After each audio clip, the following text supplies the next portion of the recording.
Welcome to the Deconstructing Data podcast. I'm Jessie Lezak, CMO at BDEX, along with David Finkelstein, BDEX's co-founder and CEO. What's up, David? How's it going? Hey, Jessie. It's going well. It's early in the week for us, so not a lot to report on so far this week, but it's good to be back and getting back into this. We missed a few last week and the week prior because of some cancellations, but it's great to see that we were able to reschedule. And this week we'll have 2 shows. So looking forward to getting it going. Definitely. Yeah, same here. Well, let's dive into today's discussion with Adam Dornbusch, CEO and founder of EnTribe. He's a digital media executive with 20 plus years of experience building multi-platform businesses, both domestically and internationally.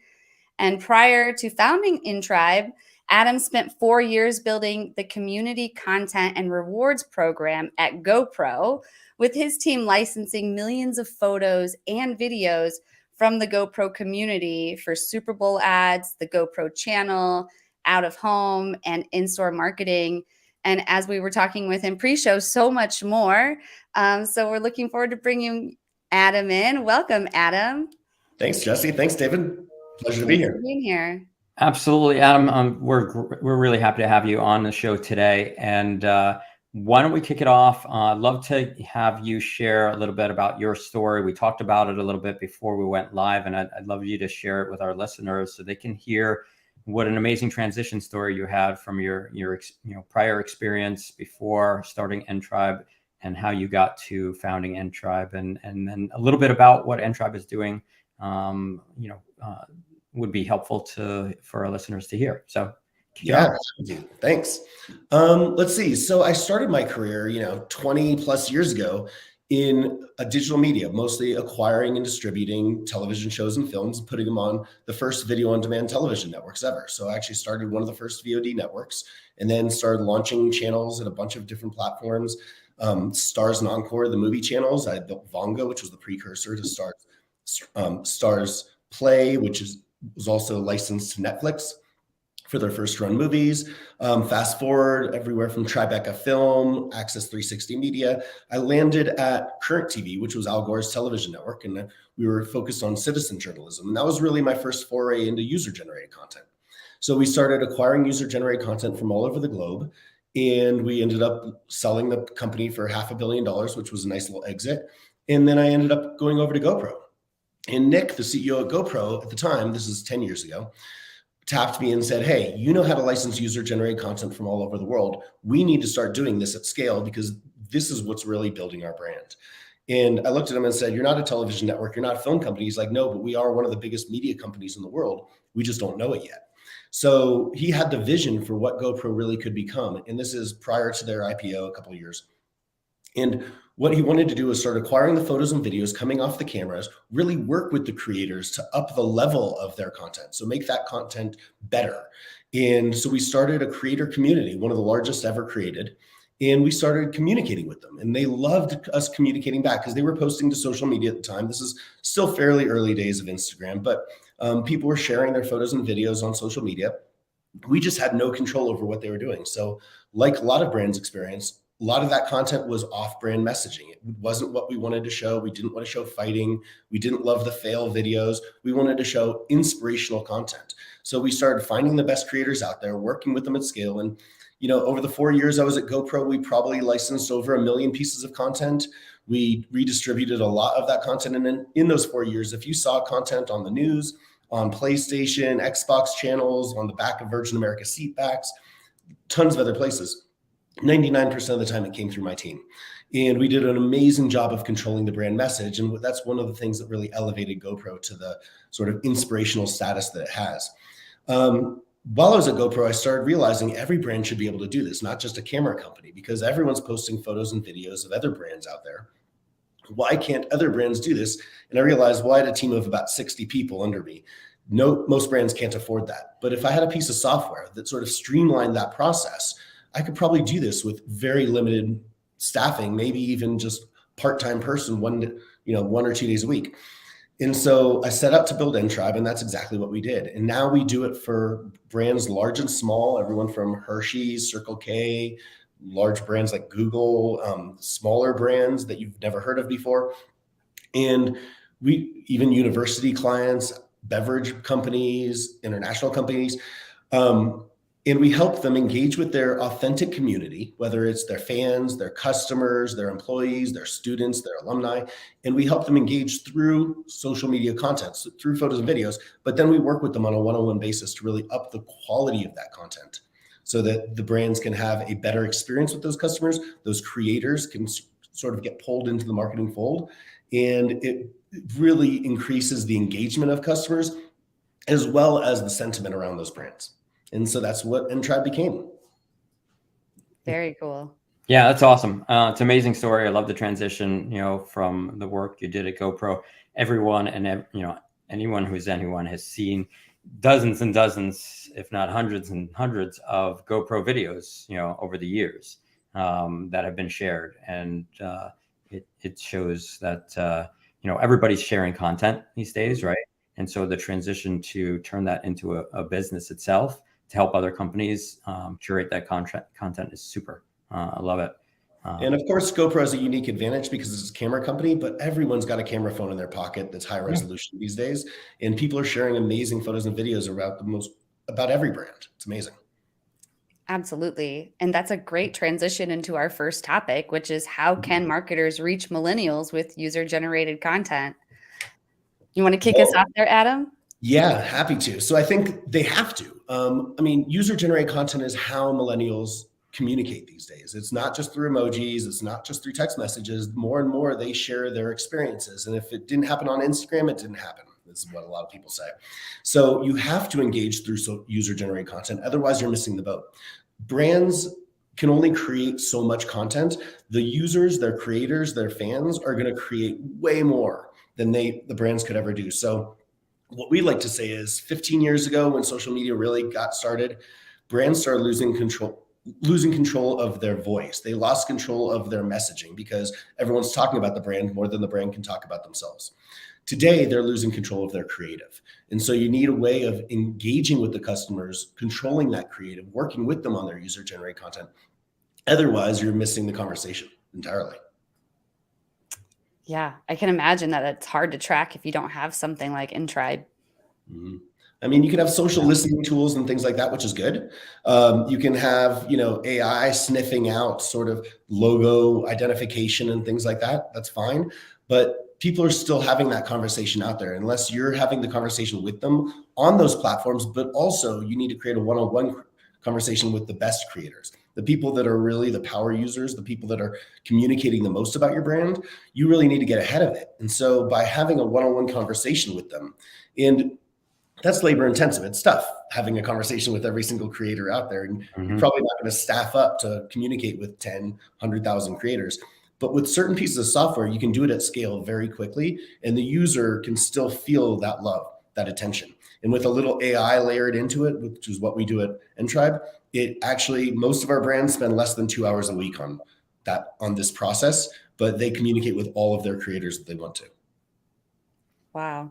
That's interesting. It's super. And, us being in the data business and this being deconstructing data. So, what intrigues me the most is the data behind it, because as you're, engaging with your customers and those customers are engaging with your brand, I feel like there's a lot of interesting data that's generated from that, right? You can see who's engaging more. You can learn a lot about your customers by looking at, this level of engagement as well. Absolutely. And especially because privacy laws are getting much more restrictive these days, and you're only allowed to see certain things on social media. So obviously Instagram's cracking down. TikTok may or may not go away. And even if it does stick around, it's going to get a little bit more secure. Brands need to find other ways of learning about their customers and learning who they are, what they're doing, how they're engaging with their brand, how frequently they are. And if you have that one-on-one relationship, then the customer doesn't feel violated because they're volunteering that information to you directly instead of you having to sniff it out on social media. So if they're having that one-on-one conversation with you, we collect all sorts of amazing first-party data through the platform. We learn if they're uploading through a phone, we know where that phone is. We know what kind of phone that is. We know, and we're tracking them over time. And so we know how things are changing with them. If they're moving around, we're tracking lots of different information. And then we also have AI that's looking at that content, comparing it against other content on the web. So we're learning sentiment. We're learning lots of things about those customers. And it's a one-on-one relationship. So that customer is voluntarily giving it to the brand, which makes it so everything's as secure as the customer wants. Wow. That's awesome. It's actually a really interesting value exchange. We always talk about the, sort of the issue with getting first party data is you have to present the user with some value exchange, right? You got to give them some reason to want to give you that information. And in this case, just sort of the freedom to share content and sort of the engagement that they get by sharing that content is an interesting value exchange, because it's like, you're not really asking anything from the user. You're not asking them to do anything. You're not sort of tricking them in any way. Like, some companies feel like in order to get that information, they might give you some sort of, discount or a coupon or whatever it is. They feel like they have to give you something in exchange to get your data. And that's true, right? I mean, most people are just not going to give away this information. They're not going to fill out some massive survey and provide all kinds of information about themselves in order to get what, right?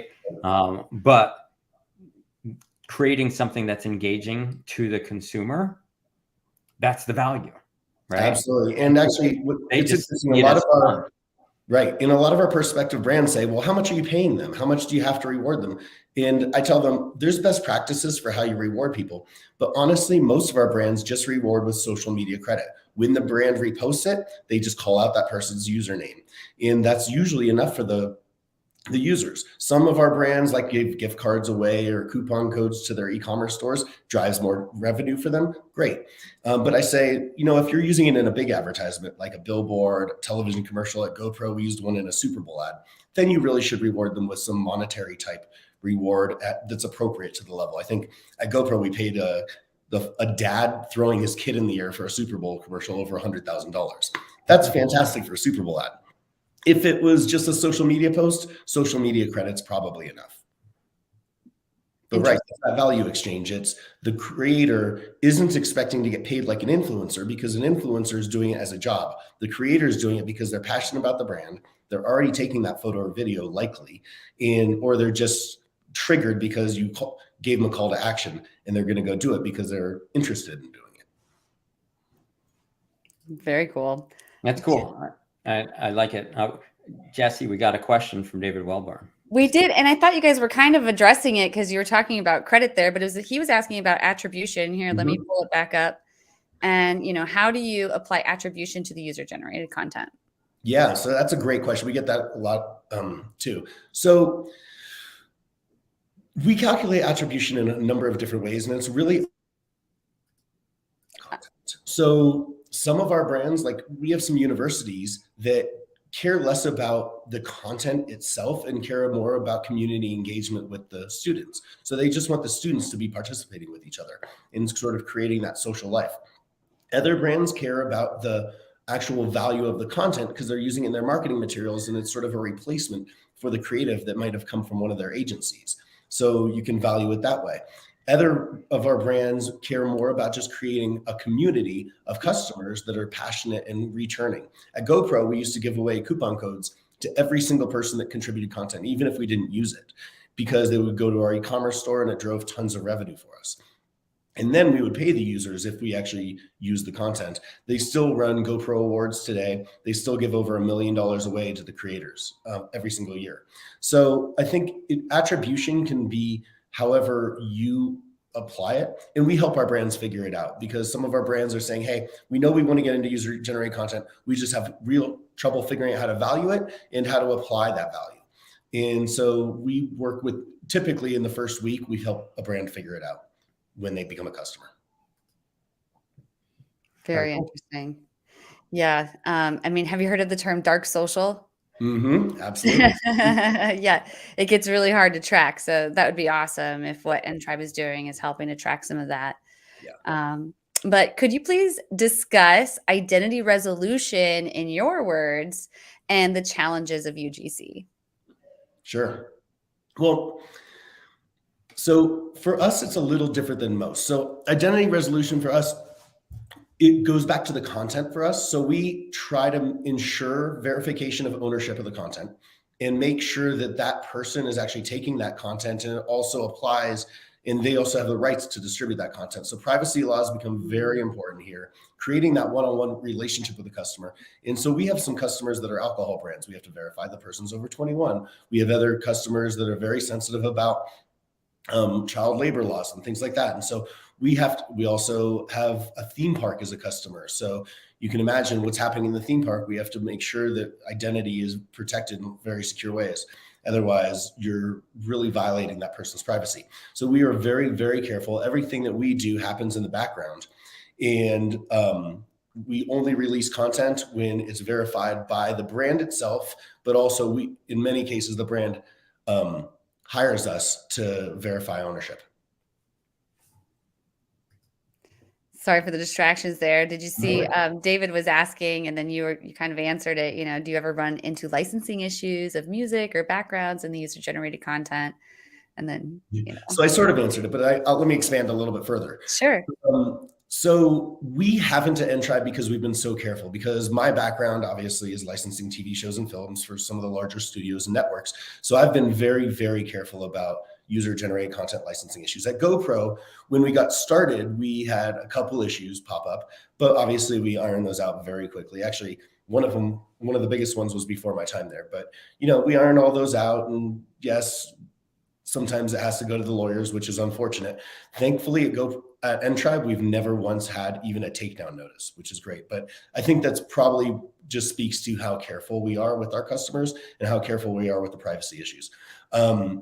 We do double and triple verification of ownership, as well as reminding people of the terms and conditions that they're agreeing to before we distribute the content in any way. That makes sense. So, identity resolution is definitely a topic we've talked about multiple times in different ways, but maybe not from that perspective. What would you say, David?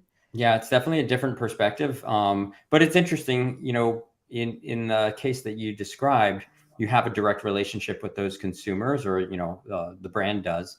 And so, they're, either communicating by way of an app or within their website or something like that. So because they have that direct relationship, I'm not sure that they need to worry about the different sort of ways to resolve the identity, whether they're coming from different touch points and things like that. But I can definitely see how there's a verification process, because you want to make sure that content's being generated by correctly by that specific user. Absolutely. And we also are very careful about our distribution mechanisms. Typically, brands use the content on social media first, and that's the easiest way to identify if there is going to be an issue. It's easy to take down, obviously. We also have our own closed network distribution. So if a brand's trying to share content with a channel marketing partner, such as at GoPro, we had obviously partners like Best Buy and Target, as well as ski and surf shops and things like that, where we had to distribute content to them for marketing purposes so that they could market GoPro within the stores and their marketing materials and their mailers, things like that. And so we didn't have a great way of distributing that content. I think we had like one Dropbox account for everybody.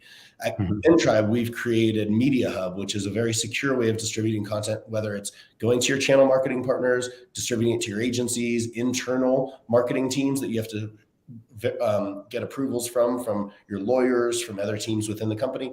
So we have very secure ways of doing that, as well as we track everywhere that piece of content goes, so that if there is an issue down the road, which thankfully we've never have had, but if there is ever an issue, we know exactly who has it, where they got it, when they got it, and who to contact if we need to take it down. Yeah, that makes sense. And were you going to say something, David? Just said super important, and that's great to see that you're tracking that. And especially as users are getting wiser about distribution rights and how security and privacy laws, which obviously is a hot topic these days, users are getting smarter, and they're realizing that they actually have more control than they thought they did. So it's getting more and more important. But 10 years ago, it wasn't that big of an issue. Now it's a critical issue for brands to protect themselves, as well as protect their reputations.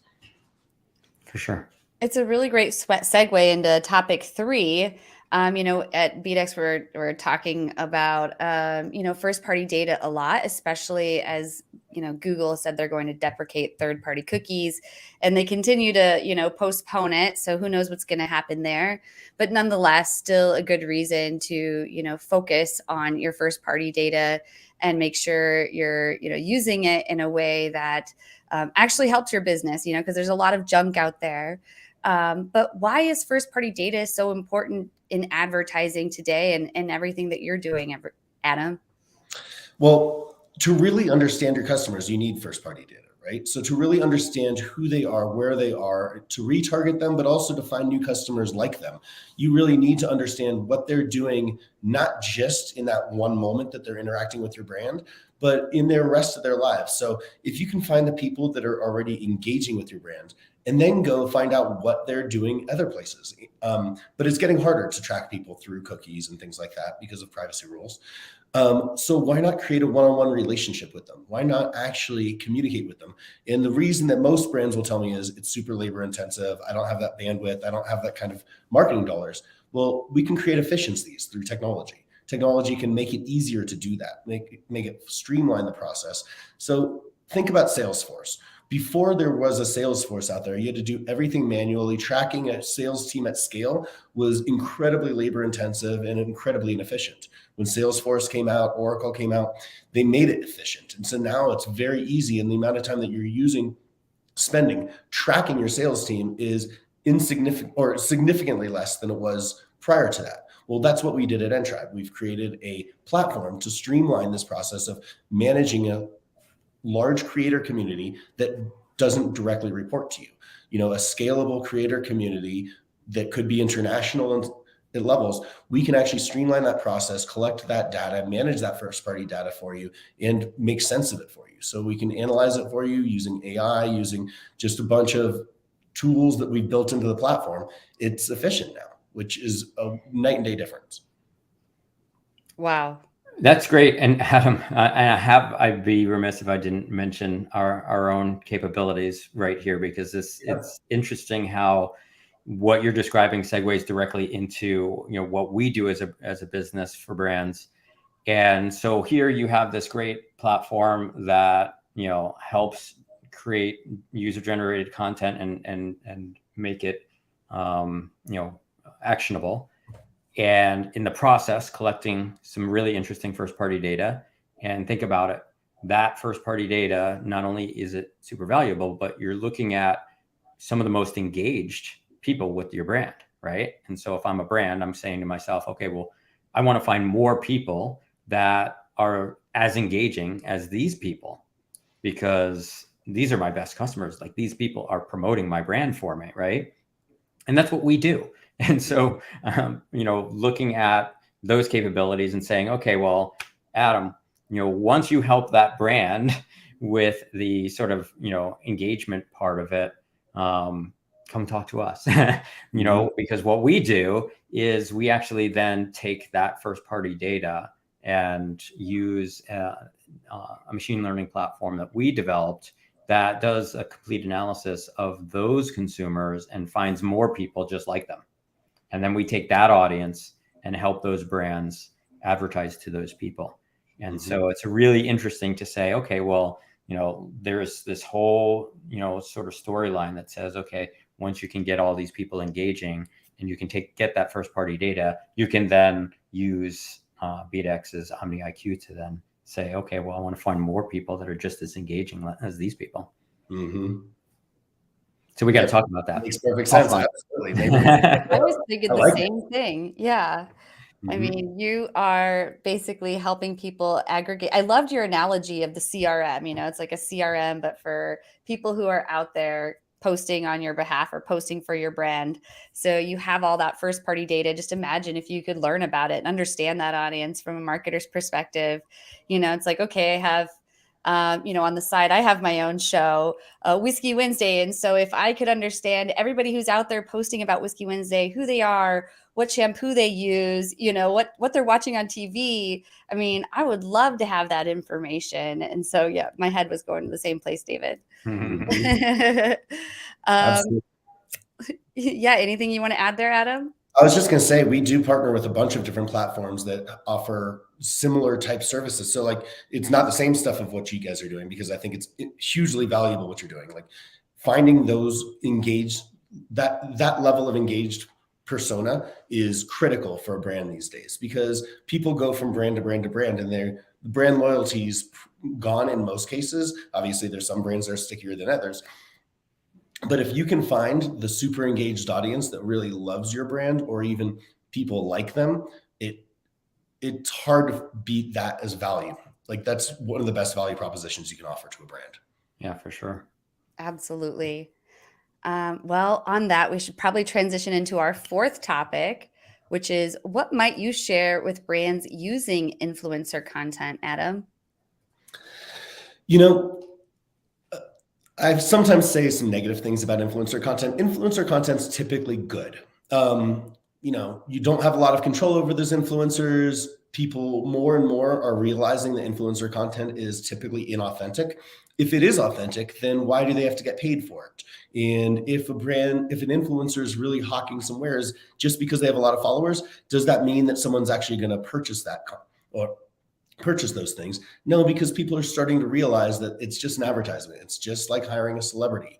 So instead of having an influencer, why not hire a true fan of your brand, somebody that's really engaged, somebody that's authentic? And more audiences are realizing that these days. We've actually done a bunch of different research studies, as well as there's a lot out there that you can go find, that are showing that when influencers are hawking or showing off products, more and more people are not buying them because they feel like they're being sold to. Whereas if it's a general user, if it's a friend or somebody that you just follow on Instagram that's showing off a product, it's authentic. They realize that that person actually likes that brand, and they're much more inclined to purchase that content. And if a brand is showing off general user content, somebody that's really a customer, people can realize that it's not a paid advertisement. It's actually, and even if they're putting paid dollars behind it to promote the content, that content itself was already authentic, and people can smell the difference. So if you're using influencer content, that's fine. Don't need to stop. You can actually manage that process better, because actually some brands use us to track their influencers. If you have more than 50 influencers, it's tough to do that over a spreadsheet. Use our platform. It's a CRM tool, just as good for influencers as general users, but we can also help you find more authentic creators for the brand. And so, in summary, influencer content's fine, but more and more, especially as privacy laws get more strict and rules on social media get more strict around showing off paid ads, the general customer is going to be less inclined to be receptive to influencer content. Yeah, I think it's an interesting term. The term influencer became sort of the norm, but if you really analyze it, you'll find that people are more influenced by by people within the network, their friends, their colleagues, their family. And so those posts that are happening within that network are actually much more influential than the so-called influencers, as you said. 100%. I mean, I follow a handful of people that aren't my friends on social media, and you could call them influencers. They couldn't influence me for anything. I follow them for other reasons. I follow them just to see what's happening in their lives. They do something funny. That's great. If they're selling me a product, I'm not interested at all. I couldn't agree more. And as someone who's been approached by brands and asked to, post for them, I actually turned it down because I didn't want it to, kind of ruin my credibility with my audience. So what they were offering wasn't obviously worth it for me to be able to have sponsored posts out there, because to me, the way I feel like I've been able to grow an audience, at least on LinkedIn, has been to be my own authentic self. So if I'm there, throwing in these type of ads, then I don't know. So yeah, I think maybe we're seeing an end of an era coming to a close from multiple perspectives, but maybe not, because it's also super powerful. And I see, especially on TikTok, it seems like to be really prevalent. So who knows? But anything else you guys want to add on that before we get into tech stacks? I just think, to reiterate, that user generated content is just so much more influential, and that I think maybe with the help of your product, we'll see that become more emerging. Yep. And Yeah. I agree with you. I think, to your previous point, it's the peers that are really influencing you. So the term influencer, I agree. I think it's changing. And so when people call somebody an influencer, who is really an influencer? Is it somebody with 10,000, 100,000 followers or more? Or is it really somebody's peer that's the influencer? Yeah. For me, when I think influencer, for some reason, I'm thinking there's some sort of like monetary exchange, like you are being paid to post. But yeah, I mean, if you think of it generally, like we're all influencers. Here we are on Deconstructing Data, influencing the eyeballs that are watching right now. So I guess it just, it's an interesting word.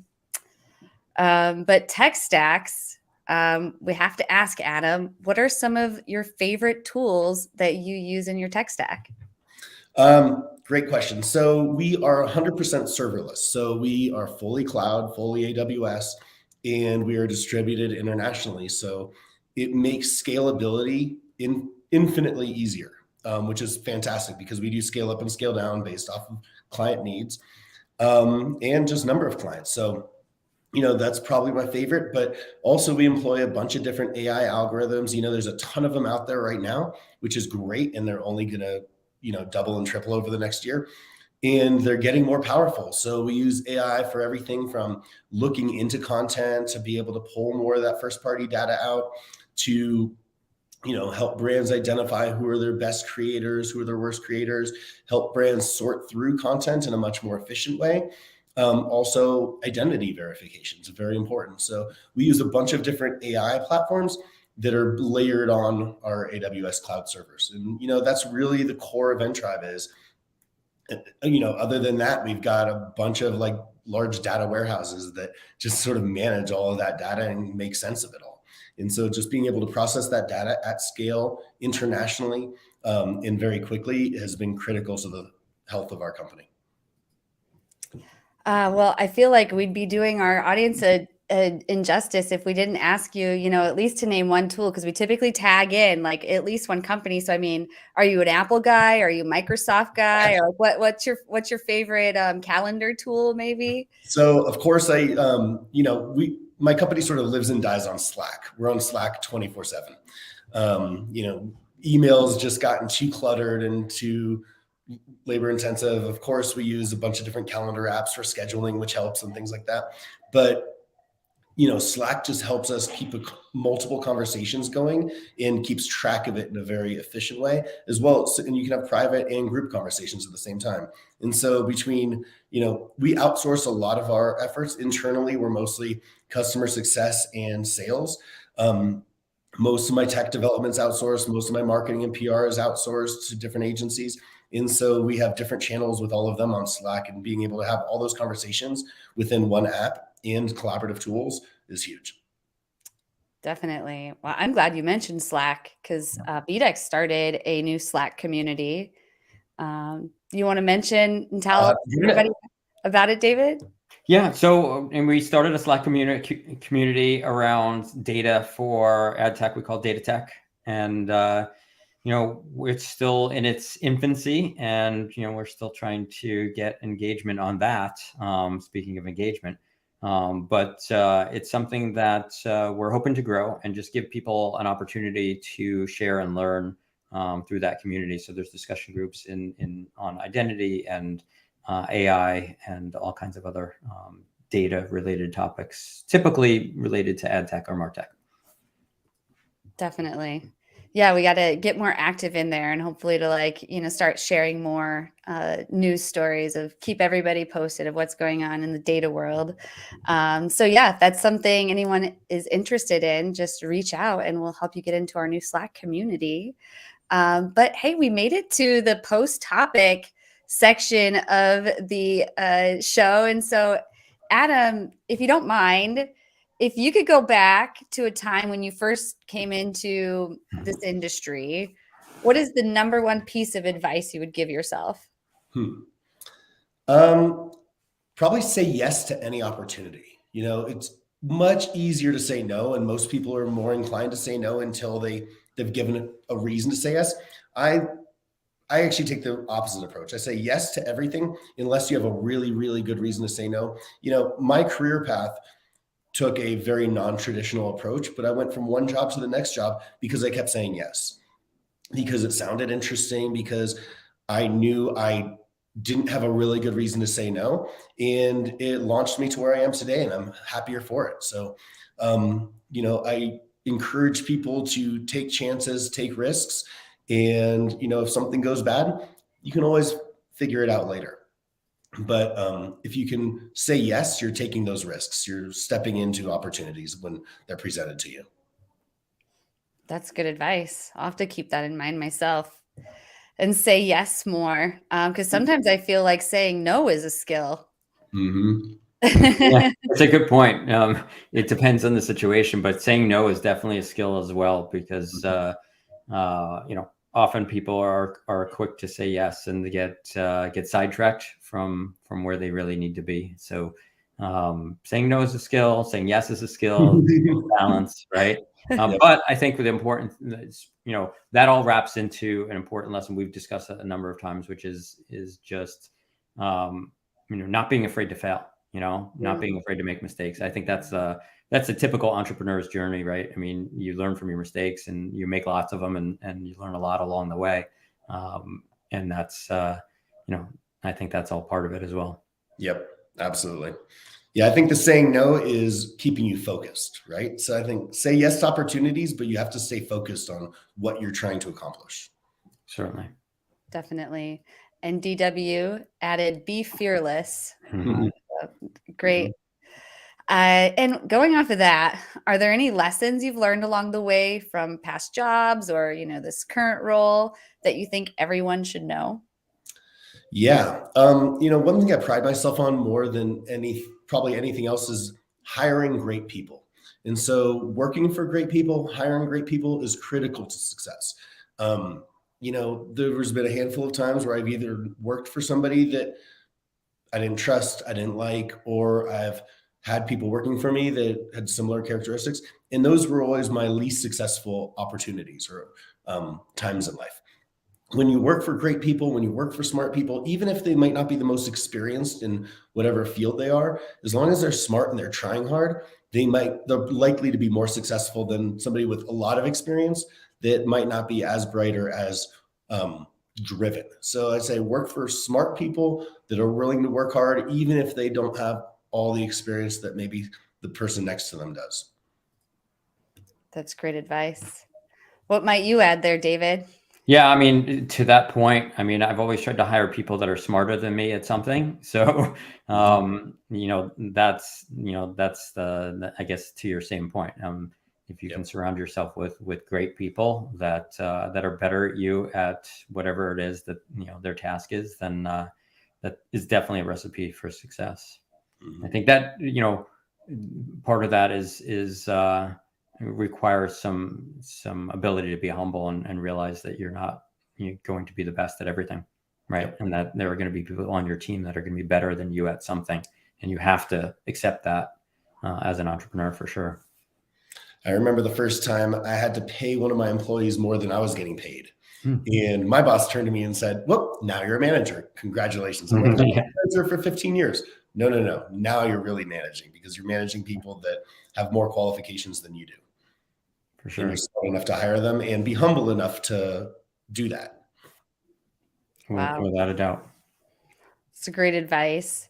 So Adam, what secrets, tips, and tricks can you share with the viewers, primarily marketers, to prepare marketers for the future? Start working with your creators now. So it takes a while to build a creator community, but they're already out there building creative. They're already out there working alongside of you. Start working with them now so you can train them to build better creative. You can build your creator community larger. It's a snowball effect. It takes time to start working with them, but once you do, it just builds and builds and builds on itself. And so the earlier you get started, the bigger and more powerful it will become. That's good stuff. Well, awesome. In closing, Adam, how can our audience find you? You can just email me, adam@entribe.com. That's ENTRIBE, so engageyourtribe.com. Or you can just go to our website, and there's lots of ways to communicate with us there. So entribe.com. Nice. Well, thank you so much for joining us. And, it's a pleasure to have you on the Deconstructing Data podcast. You can find the Deconstructing Data podcast on all major podcast apps, YouTube, TikTok, LinkedIn, and Twitter. So post-production, we, chop it up, put it on a clip. So if you follow us on TikTok, of course, you don't see the full episode, just some highlights. But we hope you'll check out BDEX's Omni IQ. You can simply go, I'll put a QR code on the screen if you're watching, but if you're on the podcast listening, then you just go to bdex.com and try for free. No credit card required. You can upload a list of your first party customer data and you get a few complimentary data points on it so you can understand their gender, household income, and birth year. So then, of course, you can upgrade to find out more and then build some audiences on top of it. But anything you want to add on Omni IQ, David? Nope, you said it all. It's perfect. Thank you, Adam. It was great having you on the show, and look forward to finding ways for us to work together. That sounds great. David, Jesse, thank you so much. Appreciate the time. Thank you so much. All right. Well, until next week, I'm going to go ahead and close this out.